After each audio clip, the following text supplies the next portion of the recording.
Halo semuanya, perkenalkan nama saya Liquiana Flora Divaliga, berasal dari Politeknik Negeri Jakarta, jurusan Akuntansi, Prodi D3 Keuangan dan Perbankan, dan saat ini saya sedang berada di semester 4. Nah, mungkin kita bisa langsung saja menjawab 4 soal yang ditanyakan untuk menjadi Google Student Ambassador.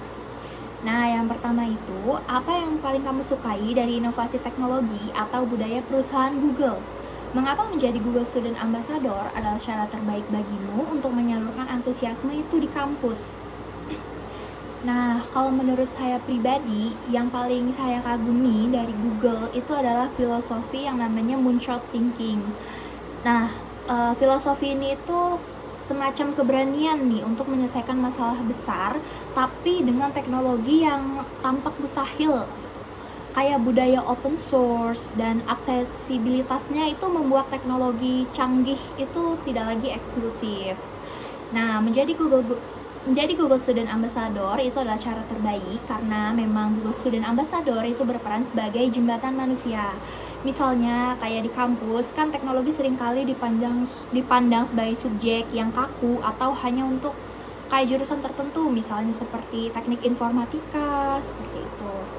Nah, dengan menjadi Google Student Ambassador ini, saya bisa menerjemahkan kecanggihan tersebut untuk menjadi solusi sehari-hari nih, yang relevan bagi teman-teman mahasiswa dari berbagai latar belakang. Jadi tidak terpatok untuk mahasiswa tertentu. Nah, untuk pertanyaan yang kedua itu, bayangkan kamu membuat sebuah acara Tech and Chill atau ngobrol santai soal teknologi di kampus. Tujuan acara ini adalah untuk membantu mahasiswa melepas penat sambil mengenal teknologi atau produk Google secara menyenangkan dan out of the box. It means unik, agak unik, tidak biasa, dan mengejutkan. Nah, sebutkan satu kegiatan interaktif yang akan kamu rancang agar acara ini berkesan dan mendorong interaksi siswa dengan teknologi Google.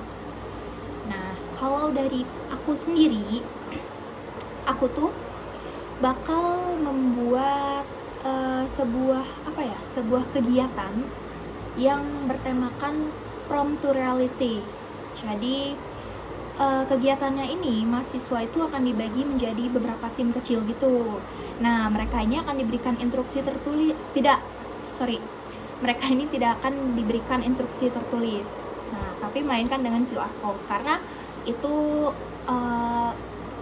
QR code adalah kecanggihan di zaman sekarang, dan QR code yang akan disediakan itu terhubung langsung ke Gemini. Lalu si tim ini harus ngapain? Tim ini harus berinteraksi pakai AI untuk pecahin teka-teki yang ada di sekitar kampus.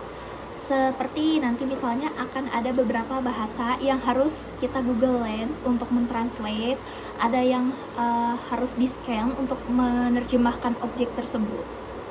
Gitu.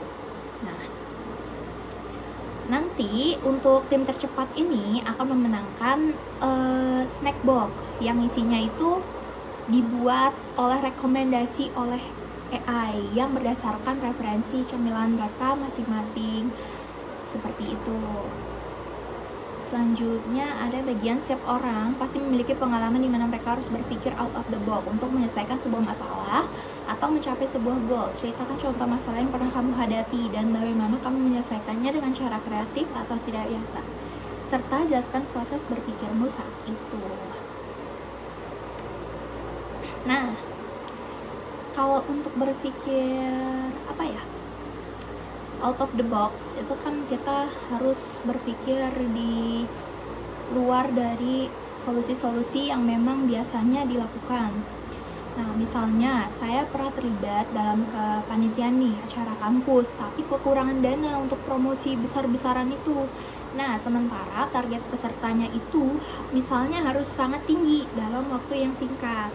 Nah, solusi saya daripada kita menyebar brosur yang istilahnya kita akan membuang-buang kertas, kita tuh bakal mengadakan kampanye The Mystery Door, atau nanti kita kayak menempelkan stiker di pintu atau portal di titik-titik kampus. Nanti di saat stiker itu di-scan, itu akan menampilkan filter AR atau augmented reality yang menunjukkan keseruan dari acara tersebut. Seperti itu. Mungkin jelaskan proses berpikirmu saat itu. Proses berpikir saya mungkin pertama curiosity gap. Manusia ini secara alami penasaran dengan hal yang misterius, yang unik-unik. Low cost, high impact. Itu pasti. Memanfaatkan rasa penasaran jauh lebih mudah daripada kita harus mencetak ribuan brosur atau ribuan poster. Selanjutnya ada digital integration, itu kita mengalihkan perhatian dari dunia fisik yang ada di sekitar, di real life, ke interaksi digital, tapi secara halus, tidak secara langsung kita pindah. Oke, selanjutnya, jika kamu terpilih sebagai Google Student Ambassador, momen atau pencapaian apa yang akan paling membuat kamu bangga dalam 3 bulan pertama? Apa dampak yang ingin kamu ciptakan di dalam hingga di luar kampus melalui peran ini?